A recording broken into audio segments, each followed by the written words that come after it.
तेल्हारा शहराजवळील शेरी फाट्यावर रविवारी झालेल्या भीषण अपघाताने संपूर्ण परिसर हादरला। दुचाकी आणि आयशर वाहन यांच्यात झालेल्या जोरदार धडकेत 3 अल्पवयीन मुलांचा दुर्दैवी मृत्यू झाला।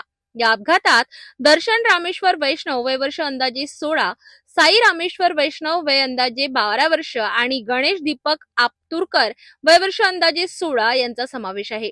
अपघात इतका भीषण होता की 2 मुलांचा जागीच मृत्यू झाला, तर गंभीर जखमी झालेल्या 3ऱ्या मुलांचा तेल्हारा ग्रामीण रुग्णालयात दाखल करताना मृत्यू झाला। मृतांपैकी दोघे सख्खे भाऊ असल्याची माहिती समोर आली आहे।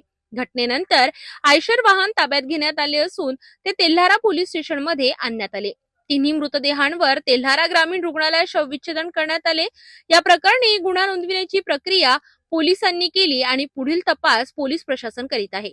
ही तिन्ही मुले माळेगाव येथील असून तेल्हाराकडे येत असताना हा अपघात घडल्याची प्राथमिक माहिती आहे। या दुर्दैवी घटनेमुळे वैष्णव आणि आपतुरकर कुटुंबियांवर दुःखाचा डोंगर कोसळलाय। माळेगाव परिसरात हळहळ व्यक्त होत असून सर्वत्र शोककळा पसरली आहे।